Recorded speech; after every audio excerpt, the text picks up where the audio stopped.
Now, they start pushing, and all of a sudden, they're pushing forward. And again, I have to skip through this book, and I'm trying to highlight the leadership scenarios or the things that reveal the way human beings react in hard situations. Mm-hmm.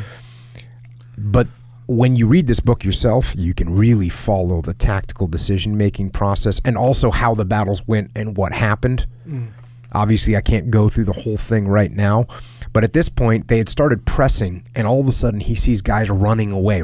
So, as the company commander, and he talks about this, where he positions himself, and obviously he doesn't position himself right on the front with the platoons. He's back a little bit, and at this point, he sees guys are running back towards him. At first, he thinks it might be Germans. No, it's Americans. It's his guys. And here we go, back to the book. The major got to his feet. He started a crouching run to the left. He had nearly reached the end of the field when 4 or 5 men yelling, "Don't shoot, don't shoot," piled over the hedgerow that separated Charlie and Baker companies. He stopped, carbine alert. As he lowered his gun, wondering what this was all about, a figure stepped out from the hedgerow and voiced the same question. "What's going on here anyway? Just what's this all about?"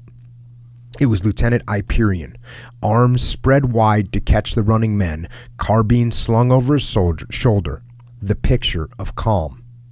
He caught the leading man by his jacket, which piled the others up in a tight little knot.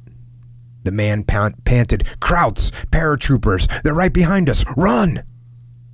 Hyperion glanced over the man's shoulder, unmoved. "Well now, I don't see any Krauts, just look." The men looked back. All they could see were several Charlie Company men standing quietly, rifles ready. The leader of the runaways relaxed, then shuddered violently. Hyperion went on. "I don't think there's any Krauts chasing you at all. Let's just go see about this." The man tried to pull away from him. "But there were," he cried. "There were, I tell you. They came right over the hedgerow and shot right down the whole squad. They got the sergeant and all the rest. We're the only ones left. They nearly got me. Look." He poked a finger through a hole in his jacket. But Hyperion, unimpressed, moved in the direction of Baker Company even as the man protested, dragging him along while the others followed meekly. "Well," Hyperion went on, "let's just go see what Captain Weddle has to say about all this." He called softly to the men guarding the company flank. "See anything?" "No, sir," the answer came back quickly and calmly. The mortar observer and his little group of panic-stricken men disappeared over the hedgerow. The major knew he had just seen a wonderful example of leadership at its very finest. Hyperion quickly, calmly, and efficiently had stopped what could have been a rout. So, one leader steps out, and really what he's doing, if you think about it, he's detached because he wasn't in that situation where some Germans came over and obviously shot at him, were at close range, killed a couple guys, would have wounded this soldier who got shot through his jacket. Mm-hmm. But he kind of gets the guy to detach. "Hey, look, there's no one there. Calm down. Let's go have a look. Let's take a step back." And that kind of calmness prevented everyone, because what can go in the other direction, right? What can go in the other direction? You see people running? Yep. That's what happens. You see people running, you start running. Mm-hmm. And that was very interesting in the I don't know if you remember some of those police shootings where, I remember there's one in New York City where something like 57 rounds were fired at somebody that was unarmed. And everyone's going, why was everyone shooting? And I'll tell you what happens is, for some reason they think, if you think somebody has a weapon or a suspect or is going to do something bad, and now you got 5 or 6 people that are holding a gun on them. Mm-hmm. Well, when one person starts shooting, when people are not detached, and when people are caught up in the moment, everyone starts pulling the trigger. Yeah. And it can be really devastating. Yeah. So, but when people are used to that kind of stress, and they're calm and they're detached, one person takes a shot, you actually, instead of just firing yourself, you actually assess and say, okay, what is he shooting at? I need to get cover.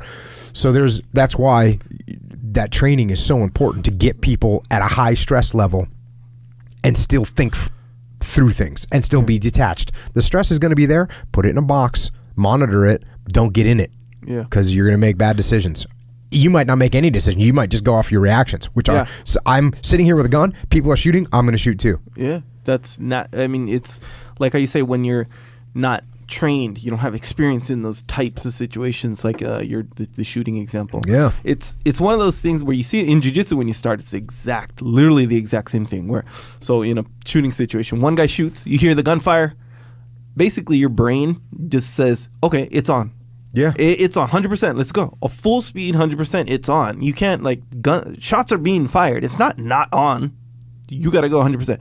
So in jiu-jitsu, when you first start, you know how the guy's just going full speed the whole time. Yeah. You know, you're in a spot where it's like you can't move here. You're completely trapped right here. Not submission necessarily, but you're trapped. And that guy's going crazy, you know? Yep. Just because you don't know. It's on. It's either it's on or it's not on. Yeah. So when you're trained, you just know. The difference is, though, what you're talking about is an individual moment. What I'm talking about is it's a group think scenario. Yeah. Where, you know, just like it happens when there's a gunshot and everyone starts running.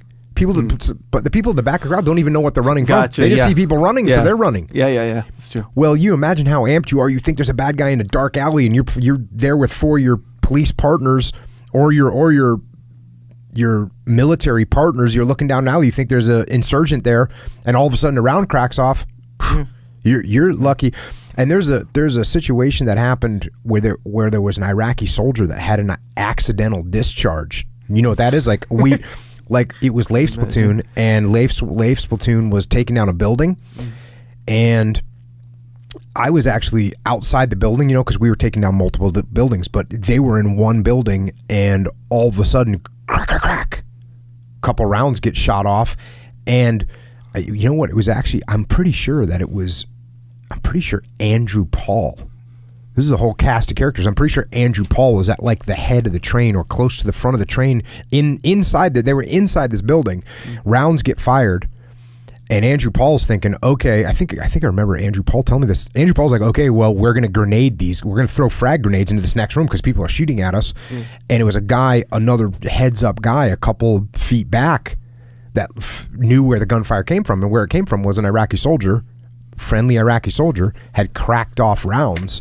And accidentally, and you know, luckily that guy was a great guy, a really heads up guy, grabbed him, almost choked the shit out of him right there.